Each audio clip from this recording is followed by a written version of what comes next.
Welcome to Band Talk with Charlie Mangini and friends. The only podcast where it's okay to talk in band.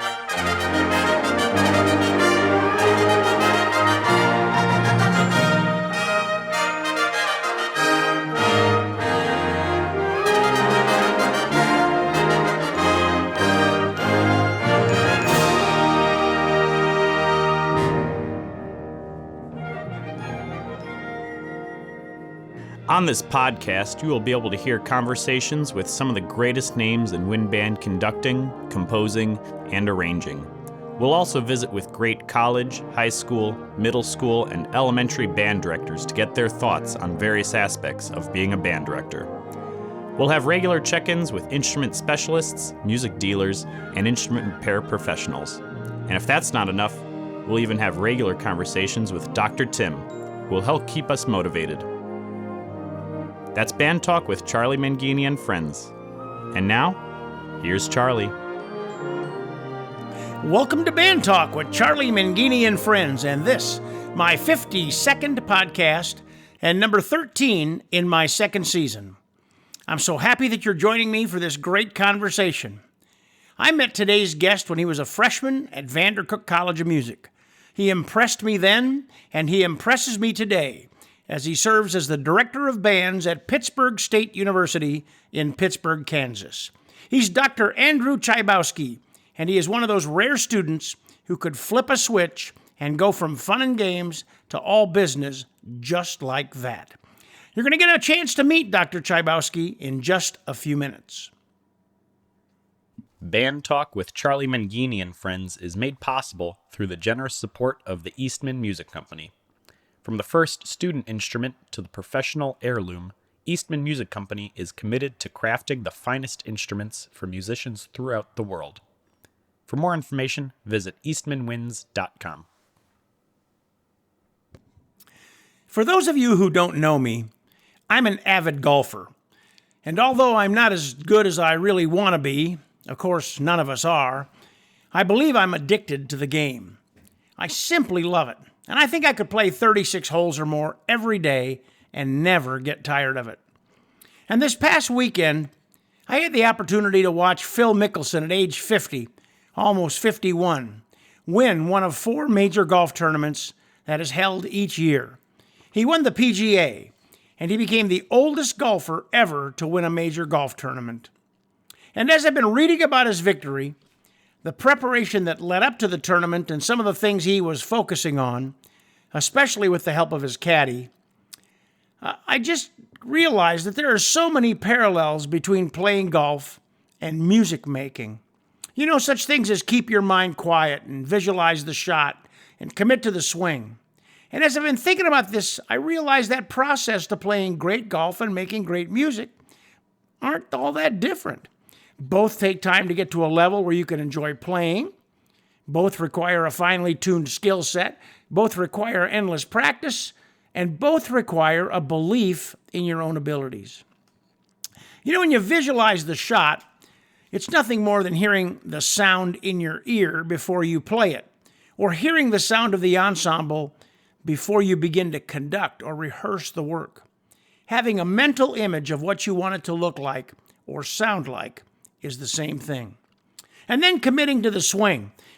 That's simply believing in your decisions, not second-guessing yourself. If you have thought it through, you can envision what you want.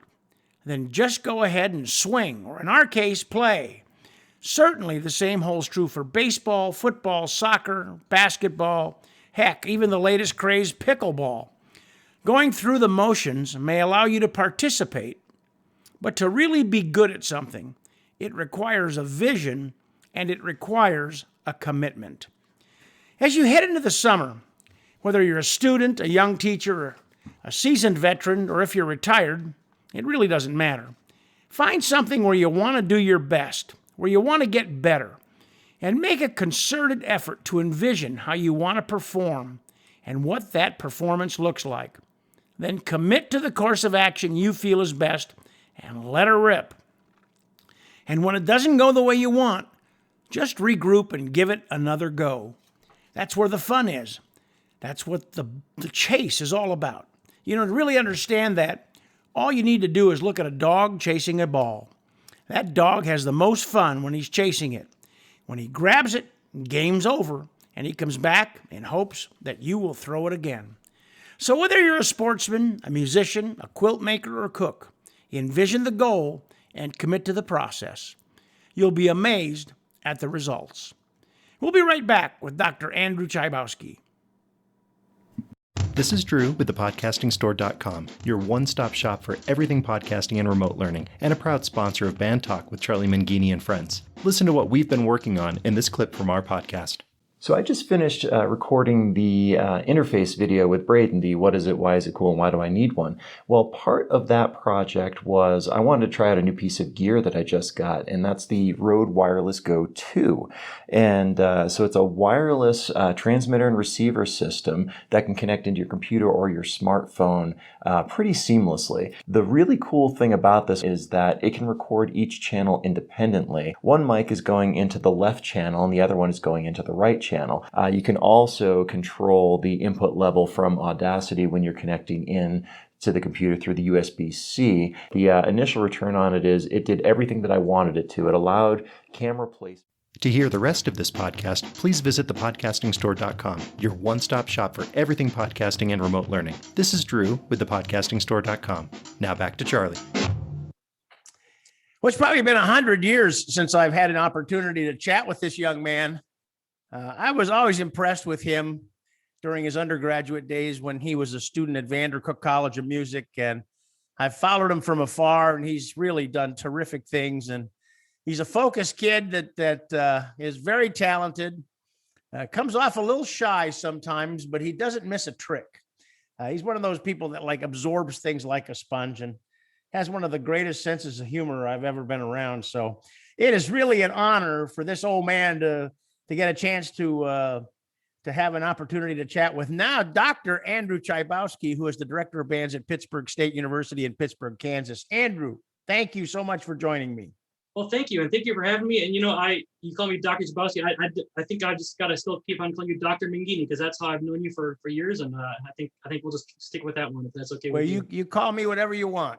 I'm sure that when I wasn't around, you guys called me a whole bunch of things, but that's okay. That's a whole nother time and place. And that's okay. Andrew, when we first met, you came to Vandercook College of Music as a freshman and you earned your bachelor of music education degree there. But tell the listeners where you grew up and how you got into music. Yeah, it's been kind of a winding road, really, and I've had a lot of different kinds of musical experiences. And, to me now, looking back on them, it seems like the perfect combination of experiences, just because of the way things lined up. I'm from Wisconsin. I remember I started band. I picked out a saxophone when I was in 5th grade in Milwaukee, Wisconsin. And, I had probably the best beginning band experience I could imagine. And I'm going to name some names here, but my beginning band director, his name was Mr. Booth. I don't know where he is now, but Mr. Booth, when we had our first concert and our first beginning band concert, he rented lasers, he rented fog machines, and he made it into a big production and a show. And we thought we were so cool. We got to bring sunglasses, and I still remember that to this day. In fact, I remember the music that we played on that concert. So that definitely made an impression. So I think right off the bat, I fell in love with the activity more than anything else. So you said you had sunglasses and a laser show and a fog machine and all those cool things. Oh yeah, that was the pinnacle right there. It's just kind of been downhill from there, but that was a great experience there. Doesn't get any better than that, does it? Sure doesn't. Well, Andrew, thanks for being with us today. And no, we're just getting started here. Wow, that's really something. That's really something. So what made you want to go into music ed? Yeah, so I honestly, I would say, I had some really great experiences, like I said early on. None of my schools were what I would say high performance bands. We didn't go to competitions, we didn't do that kind of thing. But I remember the experience and just kind of the community. So a little bit later on, we moved to Green Bay, and my band director, Mr. Barker, we had the best band experience there. We felt like a family. Of course, we were welcome in the band hall all times of the day. But it was just the experience that I remember, and I think even to this day. That's one of the things that I want to create for my students is that experience of just, the community, the culture, the camaraderie, those kinds of things. A little bit later on, I moved in the middle of my sophomore year. We moved down to Lindenhurst, Illinois, which is basically on the Wisconsin border, kind of halfway between Chicago and Milwaukee.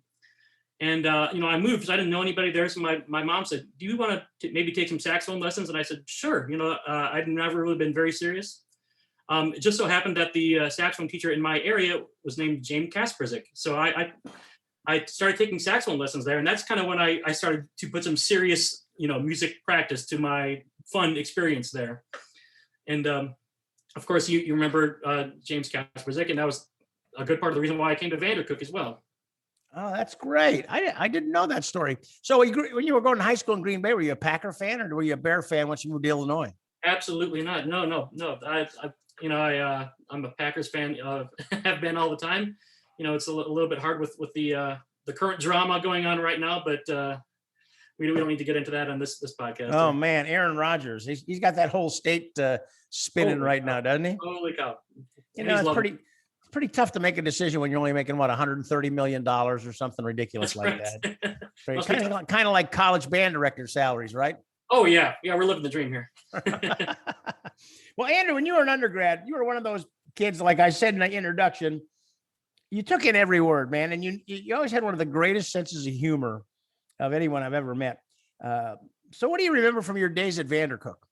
Well, it was an interesting time, kind of a different time, thinking back on it, for those of our listeners that don't know Vandercook, you might not be able to picture kind of just the atmosphere. And it was, to me, looking back, it was the perfect atmosphere to study music education. It was just a tight knit family where, everyone kind of looked out for everyone else. And, but it was kind of a different time. And I remember myself, I kind of like to think that, I'm really good at failing. I try a lot of things and I fail, and I try to fail a little bit less each day. And that sounds like a negative thing, but actually, the more experience I get, the less of a bad thing that is. But I think I tried a lot of things, and I think I learned a lot. Like you said, I even now that I'm kind of in the position of, working with music education majors, I take a lot of that experience with me, and I kind of surprised myself how much I kind of brought from that experience there. But yeah, it was a different time. I loved it. I haven't been back since. There's another building over there where I've never had a chance to see yet. I'm looking forward to seeing that at some point. Well, I remember when you were there, one of your claims to fame, and you had many, by the way, you were a great player, and you had your saxophone quartet that you were in was fantastic, but you had this underground newsletter that you started. It was called Das News, if you remember that. Yeah, speaking of trying things. And we had played Lincoln Portrait, and our admissions director, George Perard, did the narration. And the only thing I remember is the next day you came out with this edition about the band playing Lincoln Portrait, it was whatever it was. And that's what George Perard said. I mean, what's your recollection of all that? Who you're collaborating with when you were doing that? It was... I definitely remember that. I remember the experience. And it was Lincoln Portrait, and George Perard had the narrator part, and I just remember a hand-drawn cartoon with George Perard with the Abraham Lincoln hat, and I don't to this day know what I was thinking, and I don't know that much thought went into it, but by golly, I did it, and I hope, just for my own amusement, so I hope that it's still in an archive somewhere that we can go and find Das News up there, which was the title. Actually, you'd be probably amused to know, actually, right now at Pittsburg State University, I'm actually the person who is in charge of the newsletter, the department newsletter, which not as many hand-drawn cartoons, but maybe something stuck there. That's great. Good for you. Well, you graduated from Vandercook, and then you went to Missouri State University, where you worked with Jerry Hoover and Belva Prather, and I'm sure some other folks. But talk about the change in going from Vandercook to Missouri State, and share some memories, if you can, about working with Mr. Hoover and Dr. Prather, because those are two very special people. Absolutely. Just talk about it, another in the line of great mentors, both of them in very different and unique ways. If you know either one of them, they're very passionate and very unique in their styles, and somehow they made it work as a team together. But just, I think, again, going back to the music education thing, I think, like Vandercook was just such a great hands-on experience. I think Missouri State it felt like a graduate school continuation of a lot of the things that were being done at Vandercook at the time. It was very hands-on, it was very practical, and I think it was just a great experience. of course, Belva Prather is just a fantastic mentor, an absolute professional musician, and has her own dry sense of humor, which is very different than Jerry Hoover's sense of humor, which is, very, I can't even describe it. He's a one of a kind character. I think one of the things I learned most from Mr. Hoover is just the culture thing, that it's hard to teach, it's hard to describe, but he just created a culture. And I remember him telling us when we went to visit schools, and he visited schools all the time, one of the first things he did when he went to a new school is he would sit down, he'd make sure he got there about 10 minutes before the class was set to start. He would sit down in a corner and just crumple up a piece of paper and put it on the floor in front of him, just kind of watch. And he'd notice, and his little litmus test was, would a student come by and pick up that piece of paper and throw it away, just to kind of like do a little check of their culture. And I think that's one of the things that was really important to him is culture. And he by golly made sure that his bands were unified, and we never walked alone when we were walking at night. We always were together and always representing the program well. So I think that's one of the most important things I learned from Mr. Hoover. I student taught with Mr. Hoover. I know that, and I heard a couple of stories too. I think those stories are lies, by the way. Let me tell you that those stories are lies. But the very first day I show up for my student teaching, there's a note on the door, and it says, "Charlie, they're all yours, Hoove." And he was off doing a jazz clinic somewhere, and I was like a student teacher on the first day, and I had no idea what the heck I was doing. So just got thrown right in the deep end there. That's great. That's great. So you graduated from Missouri State, and then what was the next step? Did you go teach high school, or did you go right for your doctorate? No, I always feel like I want to apply what I know, right? So I went. That's when I found a job, just kind of through happenstance. I found a job in Texas, I got a great middle school job in East Texas, out in the pine trees there. And I taught for several years out in Texas, and that was, a great opportunity as well. It's kind of another in those chain of just kind of things that kind of make you form your outlook and everything. So I taught middle school band in Palestine, Texas, which is kind of out in rural East Texas there. But it was a great band program, and I had the opportunity to work as a team and kind of learn the Texas thing, which is way different than what I experienced up in Wisconsin. It's kind of its own thing, and I'm really glad I got that experience there. Yeah, Texas is a whole nother country down there, man. And they play for keeps. They play for keeps down there. Oh, it's for real, definitely. And it was a really good experience. And I kind of came in, I taught middle school there, and the high school band director was someone named Sean Murphy, and he was a great mentor in kind of bringing me into the Texas culture. And he kind of showed me where the traps were and showed me the way a little bit. And then when he moved on, I became the head director at the high school and kind of was able to apply to some of that stuff. So yeah, it was a great experience in just another kind of a culture. A lot of different ways of life down there in Texas, but it was, I think, a very positive time.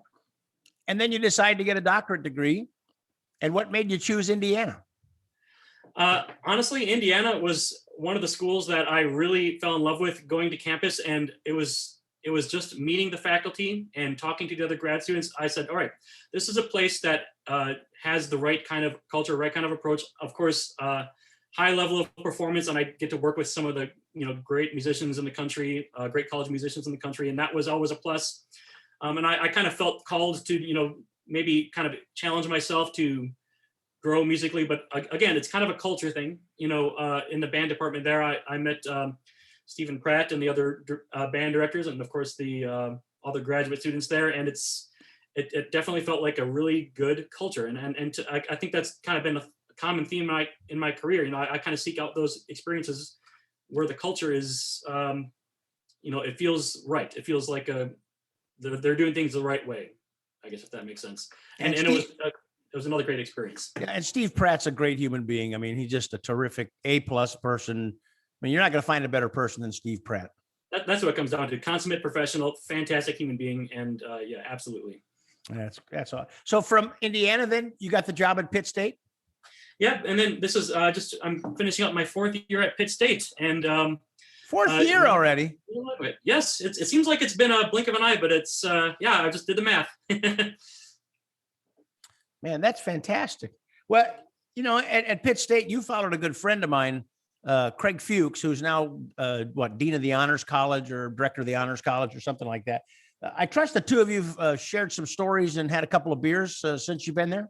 Absolutely. Yeah, he's been great. You know, it's kind of an ideal situation. Whenever you take over a new job, it's always great when you can kind of have your predecessor to talk to and kind of like tell you, you know, some of the things, some of the ways of the program and some of the things that they've done over the years. And Craig's been just that. You know, he's been someone to talk to, kind of talk to me about where he brought things and some of the things that he's been able to accomplish for the program, and just kind of someone to ask questions, you know, when I need something.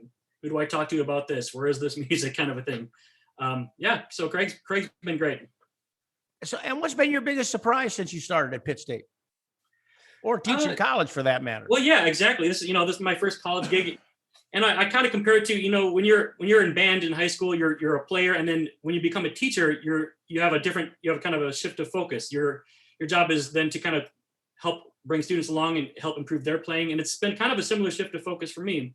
You know, so I've been teaching out several years. I've gone through a couple of degrees, and now my focus is on creating that for our music education students, especially creating those experiences, making sure that they're prepared to go out and be successful and to do well. And you know, it's been a blast, because I feel like this is like where everything is lined up from my experience as a student to all the great mentors I've had, yourself included, to my teaching experience.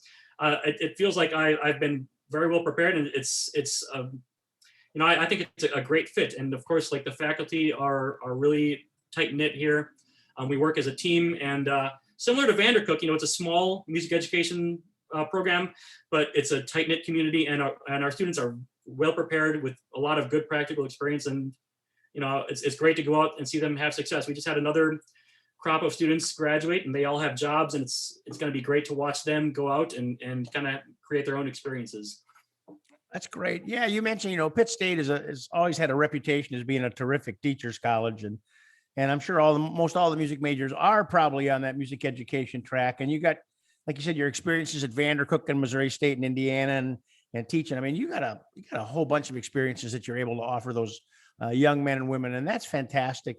So as you look back, what are some of those tricks or tips that you learned along the way that you've put into Andrew's bag of tricks?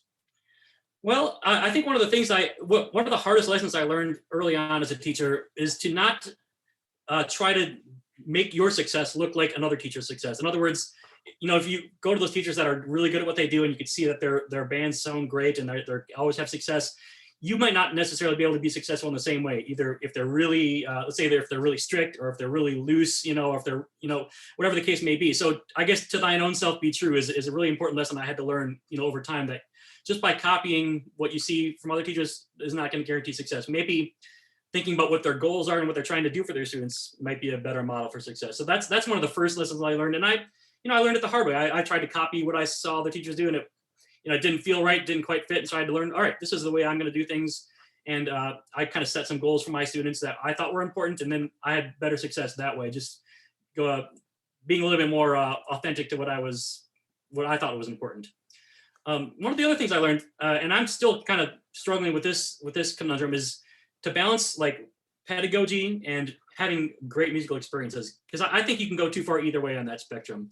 I think, you know, we don't ever want to get in a situation where we're going day after day and we're just correcting wrong notes, and we're, you know, just getting things in alignment and with no real end in sight. So to the student, it just becomes a chore, right? You go in and you hope you don't get yelled at. Of course, we can experience the other side too, where we're just talking about the sunset, but we never tell them whether or not they should play louder or softer, you know, something like that.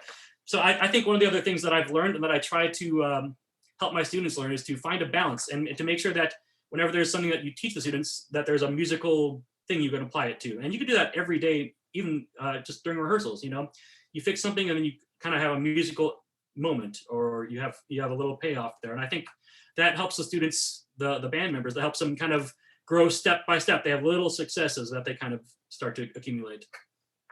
That's great. I mean, there's the two things you bring up there. You know, the first one is, yeah, you got to find your voice as a teacher, and God bless you for doing it at such a young age, man. I mean, you're still a young guy. You're what, in your 30s probably, right? That's right. I mean, yeah. So, you found knowing that you've got to find your voice, that's fantastic. And that whole balance of pedagogy and musical experiences. And I have to compliment you. I did some research on you. I went to your website, and you got a wonderful little video that you put together. That's kind of a little thing about you and Pitt State, and shows some excerpts of you rehearsing. And that is an absolutely beautiful example, Andrew, of that balance of talking them through what they have to do and explaining the music to them and letting it happen. I thought that was really, really well done. So bravo to you, man. Absolutely. That's those little videos, by the way, that's kind of like one of the things that we've done this last year, just to kind of like reach out into the darkness, make those connections, because we're not able to get out into schools. We're not able to kind of go to a convention and actually shake someone's hand and say, hi, I'm Dr. Chybowski. What's your name? That's, those little things are just kind of like, that's kind of how we had to survive this past year. And it's been interesting, and it's definitely been instructive. So as you look at now, you said you finished 4 years, and now you've kind of know which key opens which door, and you're getting a little bit more comfortable with the area and the students that you have. What do you want that music education student who graduates from Pitt State to look like? Yeah, you never know. First of all, you never know where the opportunity is going to lie. So I would like our students to go out and be prepared to teach in any situation, whether that be in a big program where you're maybe one of 3 directors, or if you're like my wife, she just had her final concert last night. She's the music lady in her district, so she teaches middle school and high school band, orchestra, general music. Like, that's a whole other kind of gig, so I think being able to be successful in different situations, I think is really important especially for new teachers that are looking for their first job.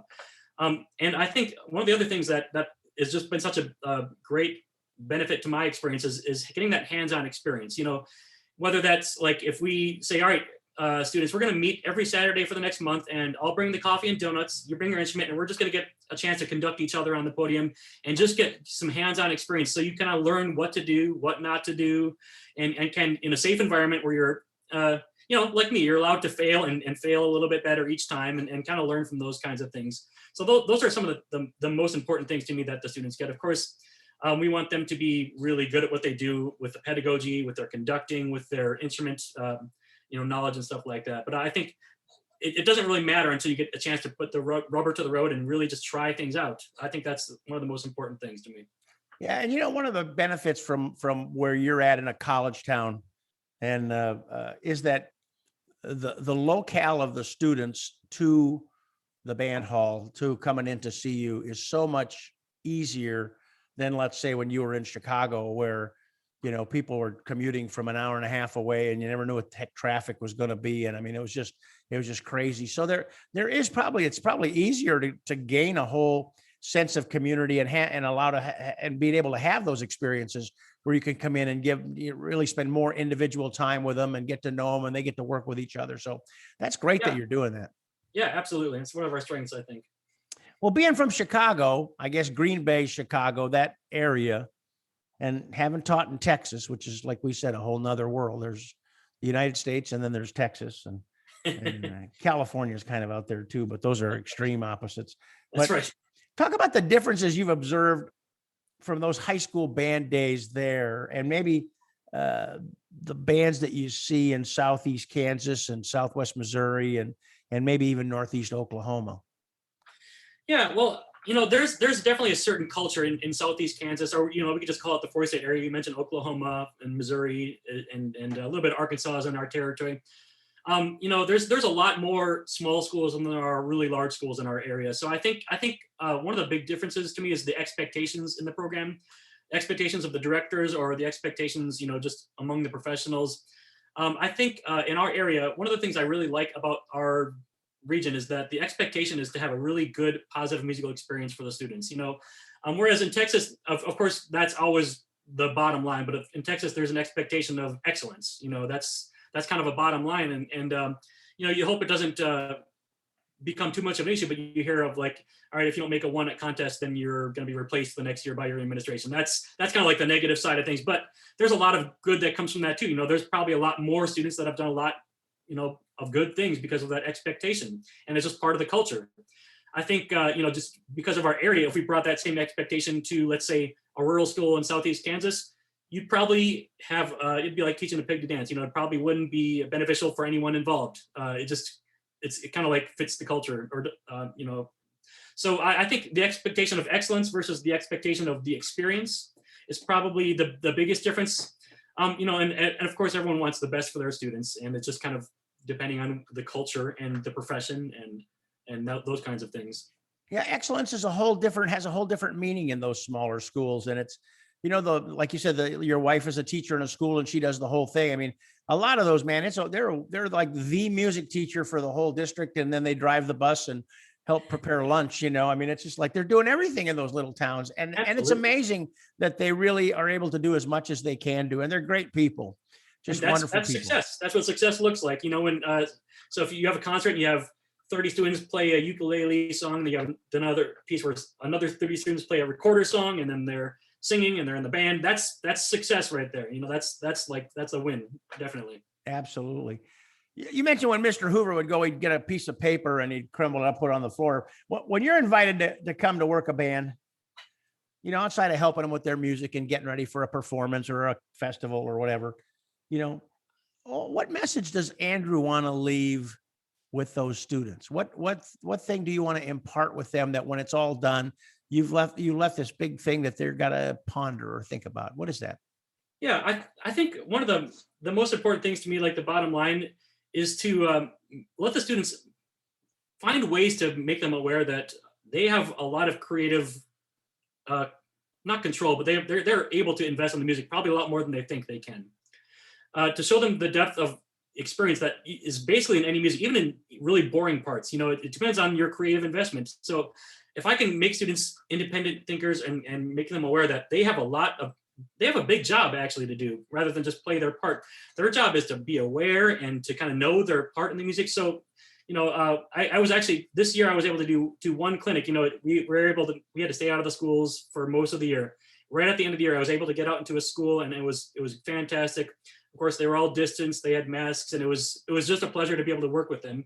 And I can't remember the name of the piece. It was a Brian Balmage's piece, but I remember the flutes had a trill that lasted for about 32 measures, and you could just tell that they did not consider that a very important part, and they played it, and they were just counting till the rest. And one of the coolest things that I experienced there was to show them that, actually when you're trilling, there's several things that are happening around the band, like you might expect, and you shouldn't, as you're trilling, you might be complementing that thing in different ways. So it's not just a 32 measure trill, it's a dynamic trill that's doing different things. And you actually should be really listening, because if the trombones are playing a little bit louder one day, you need to be doing something different than if they're like missing a player one day. So it's actually a really active process. So that, I think, just that awareness of that you have a job beyond just playing your notes and rhythms, but you have a job as a musician.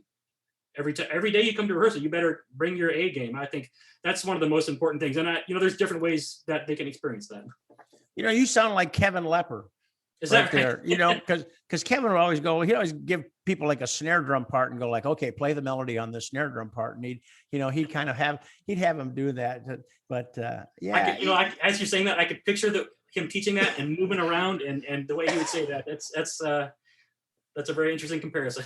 Yeah, you really raised a couple of great points just there. I mean, you remember when you were at Vandercook, I did a lot of clinics where people would bring their high school bands or middle school bands in. You work them for an hour or so, and the number of schools that when they would come in, and I would start asking the students when they started working on this music, and they would say, well, just before Christmas break or immediately after Christmas break, and now it's April or May, and they've been working on 3 pieces that entire time. And they're just bored to death with it. And they don't need a conductor. All they need is a starting pistol, because, they will go and they will just play the whole damn thing. And you're not going to change a whole lot. That concrete is pretty dry at that point. You know what I'm saying? They're not going to budge very much. And I came to the realization probably too late in my teaching career that those students don't know that they have an opportunity to think for themselves. I mean, they sit there and they got to be like, docile and ductile. And they, any instruction, any musical decision has to come from the podium, and they're there just to kind of push buttons and make a sound. No, and it's so hard to work with students that are in that mode, right? Because it's hard to change concrete, right? To make any changes, you might say it and he's like, oh, okay. And they might even write it in their part. And of course, if you go back and play it, it'll probably sound very similar to what it did before. So it's almost like you have to find some way to break them out of that mold and to show them that there's flexibility. Of course, there's awareness and stuff like that. So yeah, that's any way you can break them out of that kind of snap them out of it. Because if they've been playing music for 5 months, either they're bored to tears, or sometimes you come to a clinic and they're just scared to death. They someone new coming in and they don't know what's going to happen, and they're just kind of playing scared. So either one of those situations, I think you got to just kind of snap them out of it. And then it's really cool to see the light bulb going. You mean I can like think and have ideas and try things and change things? Absolutely, that's what we're here for. You got any funny stories to tell from working with those school bands? I'm sure you got some. Well, yeah. Well, actually, just about every time. I mean, it's not so much any one experience, but every time it seems I go out into a school, I'm reminded of those little things about public school life that you just kind of forget about. Of course, you get down to this most nuanced little soft moment, and then would Mr. So-and-so please come to the office? Mr. So-and-so to the office. And it's like, come on, were you waiting for the most soft moment of the piece? Or, a student worker will come into the class. All right, we need every student born on an odd number day of the week whose hair starts with the color B for an emergency picture in the gymnasium. And then half the trombone section leaves. And okay, yes, this is what it's like. And those little things, that's like kind of a little bit of brings you back to public school education. It just kind of goes without fail every time. And you got to kind of chuckle, that's the reality there. Oh, there's yeah, absolutely. We should just write a book on humorous things that happen. I remember I was doing a clinic for a high school band in a suburban place in Chicago. And I got up there and all of a sudden I look and there are no percussionists back there. They're all gone. We're on the stage. They're all gone, Andrew. And I'm going like, what in the heck? And so I just figured, well, they're going to get some equipment or something. I was working and I stop about 2 minutes later and I look up and they're eating pizza. They're eating pizza, right? So I turned to the director and I said, what's going on back there? And he goes, oh, Billy has a diabetes. And he says, he has to eat. And he says, has to eat so that, we're letting him eat. I said, well, what about the rest of those guys? And he turns to me and goes like, I don't know if they've got diabetes or not. Well, there you have it. Yeah, he had no problem with them eating pizza while they're trying to rehearse. So yeah, if there's pizza back there, then I guess it's a pizza party. That's all there is to it. Oh man. Well, Andrew, in your bio, it mentioned that you're interested in the wind band repertoire of the 20th and 21st century, and I think that's awesome. So, who, in your opinion, are some of your favorite composers during this time? And I know, I don't want to. It's not an exclusive list. It's some people that are probably on the top of your head, and I could give you mine, but I don't want to give you mine. I want to hear yours. Who are some of your favorite composers? Well, yeah. Well, before I say this, I just got to say, I got to put it in the context that I'm a saxophone player, and in our saxophone studio at Vandercook at the time, we were exposed to really out there, interesting new composers all the time. In fact, there's a music store in Chicago called Performers Music, and it's for those of you who don't. If you're in Chicago, you probably know what Performers Music. In fact, I'm not even sure if it's still there. It seemed like it shouldn't be, but you take a hand elevator. In other words, there's an elevator operator that takes you up to one of these floors, and you go into this little old building, and there's a music store, and in there's a guy named Lee, and that he's been there since dirt. And every time I went in there, Lee, I remember I got a saxophone piece once by Carol Husa, and Lee said, "Oh, you like modern composers?" I was like, "I guess so. This is what he told me to get." So Lee hands me a stack of about 5 pieces, all by composers I'd never heard of, all way out there, interesting sounds, like kind of like that's what saxophone players do. We're such a new instrument. So I started going there, and every month I went there, Lee says, "Hey, have you seen this piece?" I said, "No, I'll take it." And I kind of built up this little repertoire of pieces, and I kind of developed a love for just modern music and out there music, and that's kind of the thing that makes me excited. It's new things. What's fresh, what's new. So that's kind of like my context all throughout my career as a saxophone player. So I think some of that has kind of transferred over to the composers that I really think I love and that I'm really interested in. And that I really enjoy studying, in wind literature. I think for me, there's some composers that have like kind of defined what modern music is in wind literature, like Vincent Persichetti, Carol Husa, Joseph Schwantner, those composers that kind of like set the bar, for like, all right, here's what's possible, and of course they all played a really important part. Of course, Persichetti, we all know how important he was to, the wind ensemble and Eastman and all that stuff. And Carol Husa and Joseph Schwantner.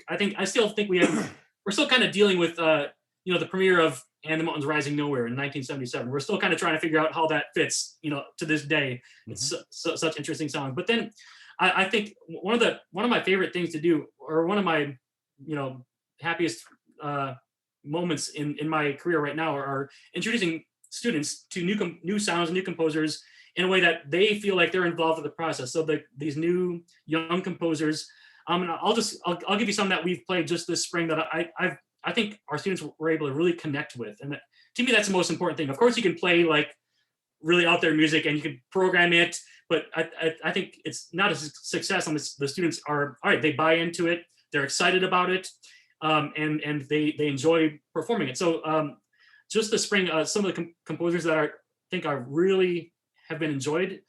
Omar Thomas has been a great one for our students, especially the students of ours who are really into jazz. There's a lot of jazz musicians in our wind ensemble, so we get to do a lot of blues type things in his pieces, and I think just like the inspiration behind his music, I think really resonates with a lot of students.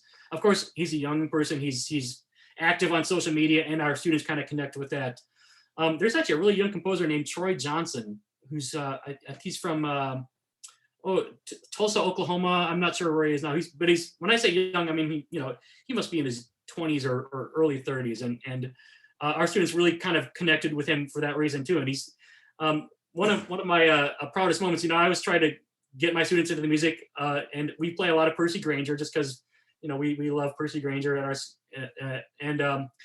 one of our students remarked when we pulled out this piece by Troy Johnson. It's called Barbara Allen, which is a really beautiful setting of that folk song. The students remarked on how similar it was to kind of the way Percy Grainger set folk songs. It was not just a melody and accompaniment, but it was every part was very melodic. Every part was doing its own thing, but it was all kind of working together.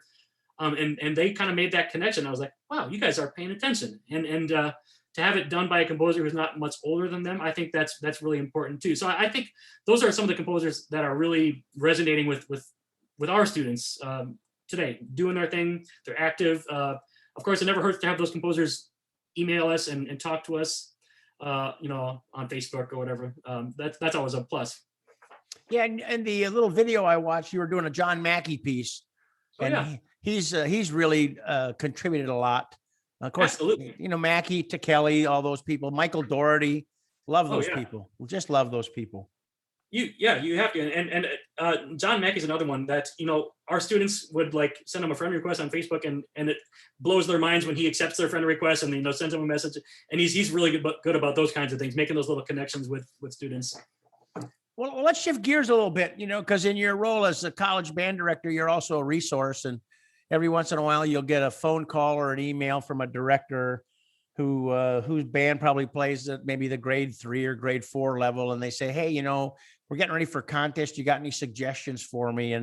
And I'm sure you're like the rest of us, that you have some composers that you say, hey, go and listen to these guys. Who are these guys for you? Yeah, definitely. I think like knowing really good grade 3 and 4 music, that's kind of like the holy grail for educational bands, right? You have to know pieces that are going to fit your group, that are going to be a home run and worth your time and worth your effort, especially if you're going to spend a long time on a piece. So I think that's super important. So yeah, I've actually I've learned a lot of new grade 3 pieces. That's been kind of one of my goals this year. One of the pieces that we actually played at KMEA this year, we had a lot of constrictions, as you might imagine. This past year, weren't able to rehearse very long. We had to, spread out and mask. So we kind of had to find some pieces that we can make work in that new scenario. And one of them is the one I've not seen played before. It's by Julie Giroux. It's called Before the Sun, and it's a grade 3 piece. but it's a violin solo with wind ensemble accompaniment, and it's a beautiful grade 3 piece. It's just such a emotional piece, and it's beautiful, and it's relatively straightforward, and works like that. Like whenever I find a grade 3 work that's like great music, fits well, it checks all those boxes, that's gold to me. So I don't take credit for finding these things. Actually, it was one of my students that found that work. So one of my greatest ideas this year was in my methods of teaching class. We had a Google Doc that was a database, and I said, all right, for my 10 or 12 methods of teaching students, I said, every week you're going to find 5 brand new pieces and put them in this Google Doc, and we're all going to put them in the same doc, and we're going to share them all together. You're going to put the title, composer, grade level, have a link to the recording, all this information. And I tell you what, I found more great pieces through them doing the legwork than I ever found on my own. So that I found that Giroux piece that way. I found a lot of new composers thanks to my students. I guess credit to my students. Another one that I found from my students is Kimberly Archer, a composer I had never really come across before. She does a lot of, grade 2, 3, 4 stuff. And she's one of those composers that's like, it's educational music, but it's not, once some composers, once you've heard one of their pieces, you've heard basically all of them, and it's what to expect. She's got some new sounds that music that I would actually be interested in listening to. I think there's one that's a grade 3 called Awakenings, or something with an A. I think it's Awakenings. This is an interesting piece of music. I'm enjoying listening to this. Another one is Jody Blackshaw.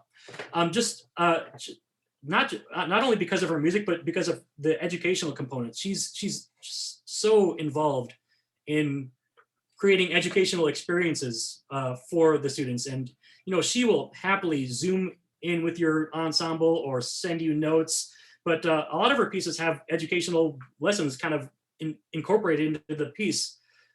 There's one I haven't played, but I've heard through my students called 13 Moons, which is a piece that's very flexible. You can do 1 out of 4 movements, or you can do all 4 movements.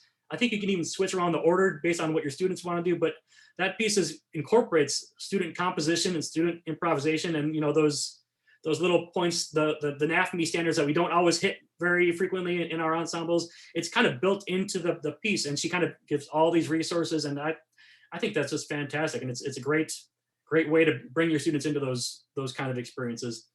Of course, there's other composers like Randall Standridge, Brian Balmages, Frank DeKelly that are just going to be successful.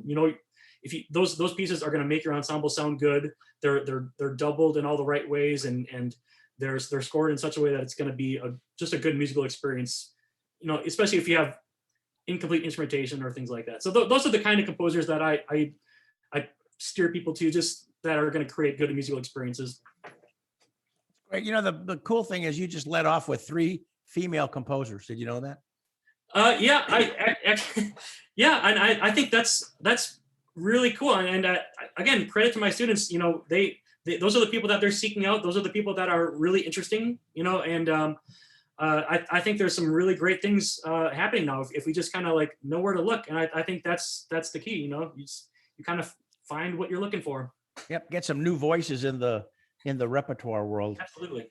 Yeah. Well, I've purposely avoided this question, but we're coming out of the pandemic, and you mentioned that you had to teach during the pandemic. And so as you look at school band directors right now to get their programs back on track and get their students up and going, you got any advice for them? Yeah. And I think this is such a crucial time for us as we kind of get back into things. It's kind of, I think one of the things that we don't want to do is try to bring things back to exactly where they were beforehand.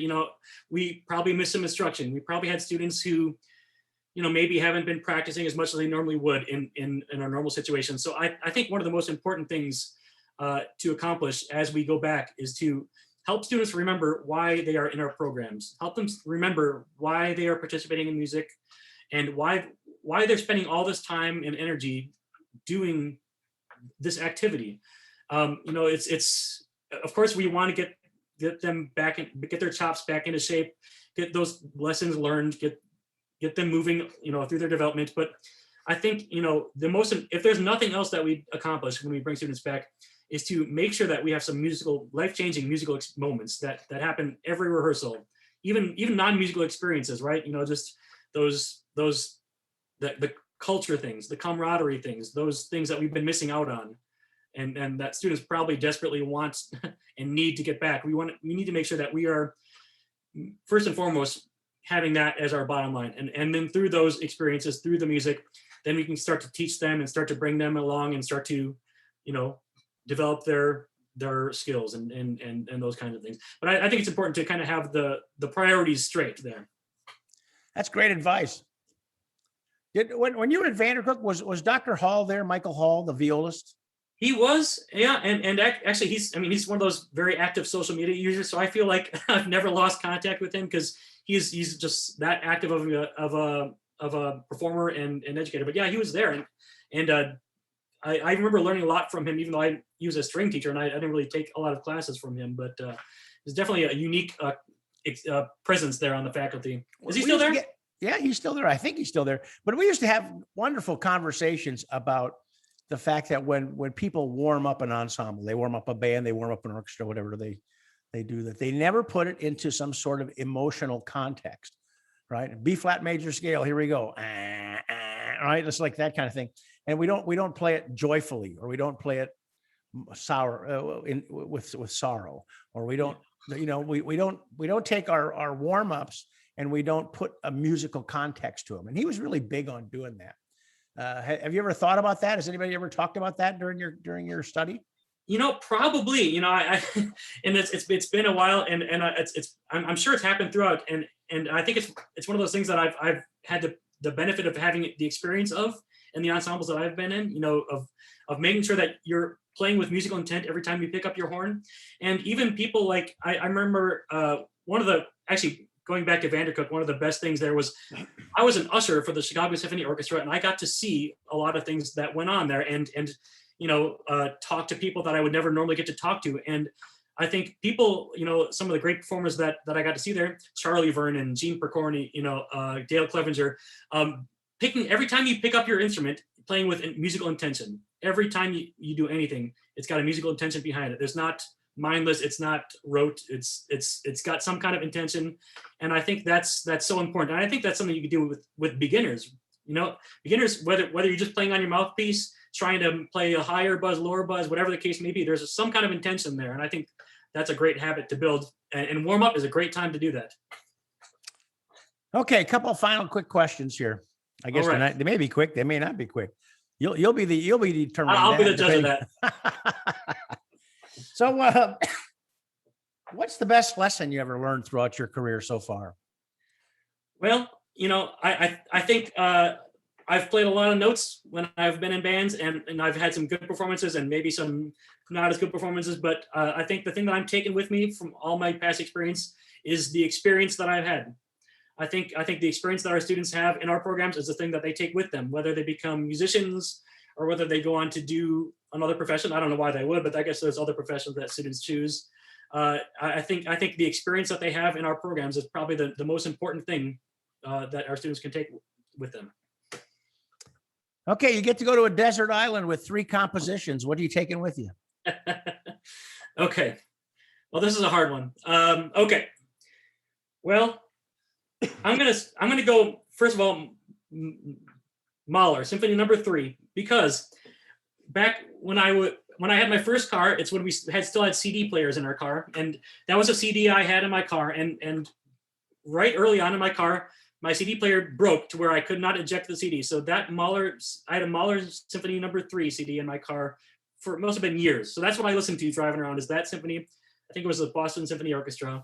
So I've probably heard that piece, 100 times just driving around throughout the year. So I think if I haven't gotten sick of that piece by now, then I think that'd be a good desert island piece. Let's see, something from the wind music category. I'd probably pick Winds of Nagal by Michael Colgrass, just because that is such an interesting piece in that it tells such a clear story. There's so many different things happening. It's so full of character. There's so many different parts to it that are just like, different adventures, different things happening. I think that just like the entertainment value and the musical value, I think I think you get a lot of bang for your buck from Winds of Nagal. And I guess anything by Thelonious Monk. I don't know if you'd consider that a composition, but I could probably listen to Thelonious Monk play piano all day long, whether he was with John Coltrane or with a band or just by himself.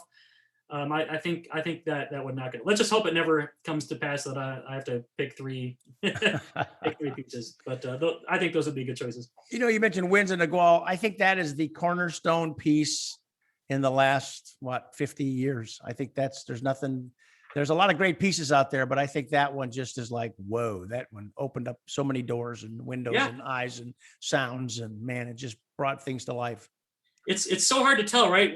We get the benefit of hindsight, what's going to be a cornerstone work, but like as it gets closer and closer to the present time, it's hard to tell. But I think, 1980s, that's about when we could say, all right, this is going to be probably 50 years down the road. Absolutely. Okay, you got the opportunity to meet and talk with any composer in history, living or dead. Who would it be, and what do you want to talk to him about? Well, that's a good question. I think maybe not even for musical reasons, but just because I think he'd be a really interesting guy to have a conversation with if he could speak English, would be Mozart. And I don't know if that he would even be, he's such a natural composer and musician. He might not even be very interesting to talk to about music. He'd probably just say, yeah, you just do it. You just jot it off. But I think, first of all, I think Mozart would be a great person to have a conversation with. Maybe go ahead and have a beer and just see what kinds of things he likes to talk about.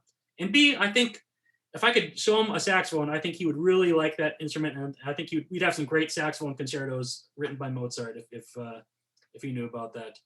So I'm going old school. Spoken like a true saxophone player. God bless you, man. I'm telling you what. There are people listening to this podcast that are just like screaming right now because they're all saxophone players.